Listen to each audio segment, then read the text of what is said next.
Itu yang kita lihat dari investor harus sedikit tone down the expectation.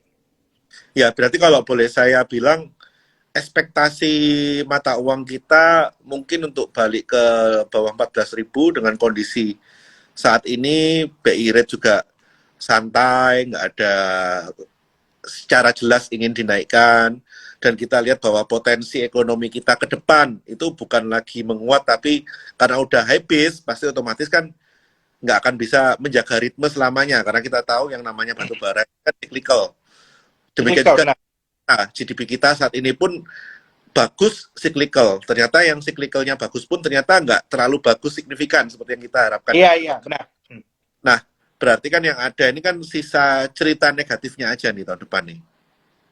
So far seperti itu. Saya belum lihat, kan kalau ingat dari beberapa tahun lalu kok kan gue cerita 2022 masih oke, saya 2023 defaultnya masih bearish. Benar, yang di awal kita berharap 2022 ini bisa full year, kita bisa bullish. Kayaknya kita sendiri juga sekarang not sure ya Pak ya, bisa 2022. Not sure. Saya not sure, kalau saya sih lebih cenderung netral to a bit bearish ya. Aku ngeliat kondisinya sekarang. Ya, di mana tahun 2023 kita setuju, kayaknya kita sama-sama bukan netral bit bearish, tapi bearish. Tahun 2023. Bearish, itu yang kita lihat ya memang. Iya, oke. Nah, ini kan tema malam ini kan kita sedikit banyak, tadi kita udah jelasin secara nggak langsung nih, kenapa kok market ini nggak inline dengan kondisi makro. Katanya makronya jelek, katanya makronya kita nggak confident, kita bit bearish, kok marketnya bagus. Jadi disimpulkan secara garis besar ya, karena memang market ini memiliki ekspektasi yang sebetulnya dengan pondasi yang nggak kuat ya Pak ya, kalau boleh kita lihat ya. Sehingga kalau pendapat mainstream sih biasanya bilang gitu, pendapat mainstream. Kalau orang nggak ini ya, kalau ini pendapat saya agak beda nih kok. Kalau orang biasanya approach itu ekonomi dulu, ekonomi menentukan kondisi market. Oke, itu benar kalau kondisi likuiditasnya nggak ample. Itu kalau penjelasan saya ya. Kalau kondisi likuiditasnya itu ample banget, it is not the economy dictate money. Sebaliknya sekarang money dictate economy. Itu yang sudah terjadi 15 tahun lebih. Oke. Nah, contohnya money dictate economy, justru uangnya yang menentukan kita mau bikin apa. Bukan ada bisnis bagus nih, aku butuh funding. Udah sebaliknya, uangnya yang mau nyari. Itu yang terjadi ya, money dictate economy itu yang membuat kalau aku lihatnya itu so many startup dan lain sebagainya. Nah, kalau yang money dan kondisinya sekarang masih money dictate economy, itu yang kejadiannya sekarang. Dan karena likuiditasnya ini banyak, market itu ngelihatnya itu sudah further ini. Kalau orang lihatnya bilang resesi, karena itu yang aku bilang tadi, even recession-nya belum kejadian, marketnya sudah price in, go further, lebih ke depan, ngelihat ada red cut, condition should be okay. Itu yang lagi kejadian di kondisi sekarang kok, kira-kira. Oke. Nah, misal nih Pak, kita kan ngomong tadi kan bahwa pondasinya nggak kuat. Misalkan ini pondasinya benar-benar kuat, ternyata GDP Q3 Amerika parah. Ternyata minus lagi dan minusnya parah nih. Itu kan 10 ya, kurang lebih 0,910. Ternyata kita punya BI rate stay di level 3,5% sampai mungkin bulan 9 the Fed naikkan lagi another 50 basis point. Jadi Fed 3%, kita 3,5%. Dan ternyata GDP kita Q3 yang mungkin nanti di-announce juga bulan 10 mungkin nggak turun, tapi udah nggak ada growth. Nah, itu kira-kira money dictate market, market dictate di ekonomi ini masih berlaku nggak Pak? Atau mungkin nanti... Kalau kondisinya kayak gitu kok, ini perlambatan biasa ya. Perlambatannya Fed naik, tapi nggak banyak itu naik, tapi tetap nggak berubah dong ekspektasi tahun depan red cut. Yap. Kalau kondisi kayak gitu, aman-aman aja kita sebenarnya. Mungkin indeks bisa down. Oke. Nggak masalah. Yang paling bahaya itu yang saya takutkan sekarang, di kondisi kayak gini, tidak pernah adanya ya kondisi nih ya di sejarah ekonomi kita yang aku baca dari zaman dulu. Kalau abis Fed naikin banyak kayak gini, itu sangat jarang sekali nggak ada kejadian credit moment. Either di negara Amerika sendiri atau di negara-negara lain. Ini bahasa cycle tahun 95, 9596 berujung 98 di sini kita flop. Oke. Tahun Berarti 2000 bubble, kan mereka naikin uh, bunga juga, berujung mereka di situ flop kan. Terus juga subprime crisis. Nah, ini ada naikin banyak lagi baru sekarang ini. oke. Jadi kalau saya terjemahkan dalam bahasa manusia nih, Pak, supaya teman-teman gampang tanya. Suku bunga naik, banyak corporate yang butuh duit, mau nggak mau kan tetap keluarin bond. Iya. Bondnya bisa dengan bunga murah lagi, karena suku bunganya naik.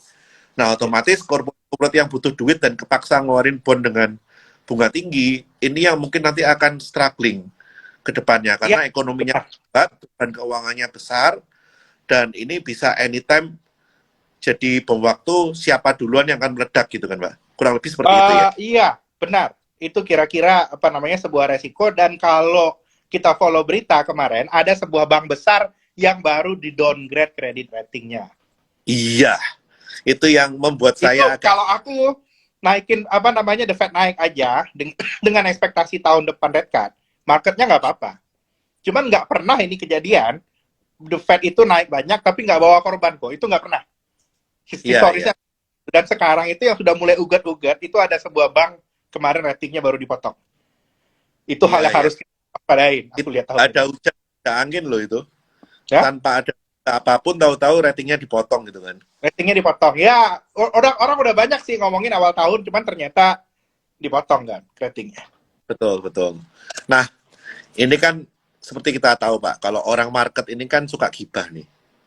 Ada yang bilang ini pertanda Lehman Brothers versi itu.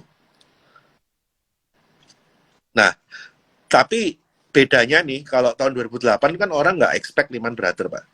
Nah, saat ini banyak gibah yang udah ngomong, ini si bank ini yang akan jadi Lehman Brothers versi itu. Ini udah banyak orang yang mengekspektasikan bahwa dia akan jadi Lehman Brothers versi itu.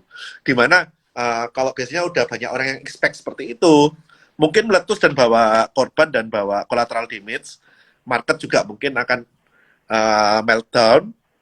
Nah, ini kira-kira meltdown-nya seberapa parah sih, Pak? Sebenarnya kan kalau ini udah orang banyak biasanya kalau udah expected kok, mudah-mudahan nggak parah.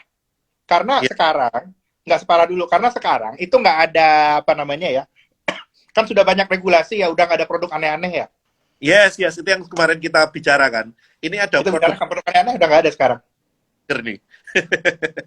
So far kan aman nih, jadi kan kemungkinan ini lebih terkonten ya. Jadi walaupun lebih terkonten. Nah kayak gini. Sama psikologisnya yang saya harapkan juga, ini hal yang mesti kita perhatikan juga. Kalau udah expected, itu biasanya udah banyak yang ngingetin juga kan? Yes. Apakah memang sudah dilakukan langkah-langkah untuk memprevent itu terjadi? Ini hal yang paling penting kita lihat 2-3 bulan ke depan. Oke. Kalau 2-3 bulan ke depan ini aman, nggak ada credit event, mungkin masih ada bisa support untuk marketnya. Oke, jadi kalau boleh dibilang satu-satunya trigger yang cukup besar untuk membuat meletus balon hijau nih, ini si bank besar ini kalau tiba-tiba batuk ya. Ini bank besar tiba-tiba batuk lumayan soalnya kok. Ini collateral damage-nya kayaknya lumayan nih. Lumayan, walaupun nggak segede Lehman, nggak sekencang itu, tapi lumayan. Iya. Pokoknya yang paling saya takutin itu sekarang itu adalah ini. Kita kan sudah beralih dari deflasi ke inflasi. Yap. Kalau zamannya deflasi kok, siapa juga yang mau bangkrut itu bisa dizombikan kok. Disuntik duit ala Jepang kan. Ada zombie bank, zombie company. Kalau udah inflasi udah nggak bisa zombie lagi kok. Bener, argonya jalan semua. Atau mati-mati. Hah? Bener, argonya mahal Pak soalnya Pak. Argonya udah mahal, itu dia udah nggak bisa dizombikan lagi. Itu yang paling saya takutin. Kalau inflasi mereka nyimpen duit, mereka juga duitnya susut gitu kan. Duitnya susut, itu daripada duitnya susut ya udahlah, ini paling nggak berkurang buat zombie dulu, ketika kondisi udah mendingan mau di revive gitu kan. Nah kalau era ini kan sekarang argo berjalan terus nih, siapa yang mau berkorban untuk siapa kan gitu kan. Nah iya benar, argo berjalan siapa mau berkorban untuk siapa. Nah ini ada pertanyaan menarik nih, ada statement menarik itu dari siapa ya, dari Mas Chris Johan. Meltdown-nya sekalian unlock ARB back to normal. Nah satu hal lagi yang harus, ini tren-tren yang aku lihat ya, aku bisa salah nih. Tapi trennya hampir di seluruh dunia dan nggak terkecuali di Indonesia, apa namanya, policy-policy yang mendukung untuk kestabilan pasar keuangan, yang bikin market kita naiknya gampang, turunnya susah, itu mungkin bakal di repeal after this. Oke. Karena policy, jadi ini ya, gimana kita ngebaca statementnya, ini dari Gubernur BI contohnya. Gubernur BI, dia menyatakan bahwa kenapa sekarang ini ya dia masih mau ngegenjot real sektor lebih banyak. Kalau masih mau ngegenjot real sektor lebih banyak, berarti prioritasnya lebih tinggi ke real sektor dibandingkan pasar keuangan. Ya kan, Pak? Terus juga dari Kementerian Keuangan menjaga APBN. Untuk menjaga kita menyerap kenaikan harga minyak dengan menggunakan APBN sehingga rakyat tidak terdampak. Tapi kan sebenarnya itu bahasa lainnya adalah burden-nya ini diserap oleh pasar keuangan. Iya. Oke. Kalau aku lihatnya yang harus kita sadar juga, bahwa rekan-rekan di pasar keuangan, kita itu bukan lagi menjadi prioritas utama dari policy maker. Harap maklum. Habis ini, itu kita harus aware. Harus siap apa yang akan terjadi berikutnya ya. Yes, harus aware. Ya, harus aware kita bukan jadi, apa namanya, prioritas. Kalau dulu kan prioritas, Pak. Mau funding apa? Ditambah. Kan kayak gitu kan. Oh, mau gagal bayar. Jangan ya, sabar. Kita perpanjang. Iya. Soalnya saya melihatnya gini, Pak. Presiden setiap awal tahun itu kan selalu memberikan target IHSG sebelumnya. Iya. 2022 ini yang ditarget bukan IHSG ke berapa, Pak. Tapi lebih ke arah ke growth ekonominya realnya. Ya, benar sekali, Bapak. Itu yang aku selalu, ini aku komunikasikan kemana-mana ya. Kita di financial market itu udah harus sadar, kita itu bukan prioritas lagi. Benar. Financial market bukan prioritas the Fed. Betul. Makanya bukan prioritasnya Bank of Japan, PBOC bukan itu, dan kita harus sadar juga ya dengan statement-statement ini, kita bukan hal yang paling dinomorsatukan oleh regulator kita sendiri pada kondisi sekarang. Ya, jadi apakah ini bagus, ini jelek? Aku bilang memang harusnya seperti ini. Ini policy yang benar. Kan kita udah bertahun-tahun trading for living kok. Nutup loh kita dari trading ini buat kehidupan sehari-hari. Masa mau dibiarin terus kok kayak gini? Enak bener kan? Sementara ekonomi sektorialnya nggak jalan ya. Iya. Mereka kan merasa GDP trap kita ini kan harus cepat diatasi kan. Kalau nggak gitu kan kita nggak bisa tembus GDP 5.000 terus nih. Yes, benar. Karena itu, bank yang bertahun-tahun itu hidupnya dari obligasi, kan bank nggak ngapa-ngapain 2 tahun kok. Benar. Nggak bayangin, nggak ngapa-ngapain, loan growth sempat negatif. Kemarin pertumbuhan profitnya Bank Mandiri berapa? Hebat kan? Spread. Ya? Cuma makan spread, mereka nggak agresif kasih. Tapi pertumbuhannya kencang. Yang saya lihat ke depannya adalah udah nggak bisa lagi kayak gitu. Kalau masih mau pertumbuhan profitnya bagus, pasti BI dalam ini ya, aku coba menceritakan bagaimana berpikirnya Bank Sentral. Bank Sentral sekarang berpikir bagaimana sektor ekonomi sektorial itu berputar. Sektor keuangannya kan sudah enak banget 2 tahun terakhir. Maka dia akan memberikan kondisi-kondisi yang menjadi disinsentif untuk berada di pasar keuangan. Udah nggak bisa lagi cuan dari pegang obligasi aja. Obligasinya harganya turun, bunganya naik, habis itu disuruh, kalau mau beli obligasi boleh, tapi mesti maintain rasio rimnya ya. Kamu harus beli obligasi yang pendek tapi yield-nya rendah banget ya.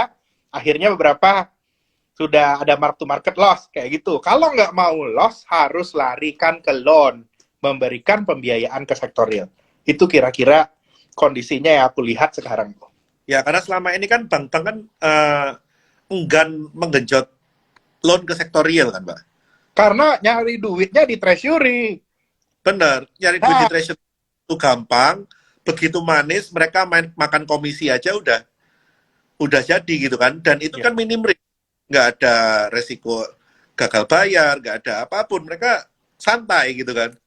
Tapi ekonomi realnya kan sudah nggak boleh gitu lagi. It may not be nggak ada. Fungsi intermediasinya udah nggak ada, jadi bukan lagi dari funding di intermediasi menuju lending, yang ada di sini funding dicariin produk supaya bisa biayain funding kan gitu kan akhirnya. Iya, benar. Jadi udah bukan sebagai intermediari lagi perbankan. Iya, itu yang terjadi selama COVID, itu yang lagi berusaha dibalikkan kembali. Dan untuk membalikannya kok, Ini kan anak sudah kebiasaan, kita kan sudah kebiasaan enak. Mesti diajarin bahwa hidup itu tidak semulus paha cari bel. Itu ke zaman kita, gua zaman kuliah dulu.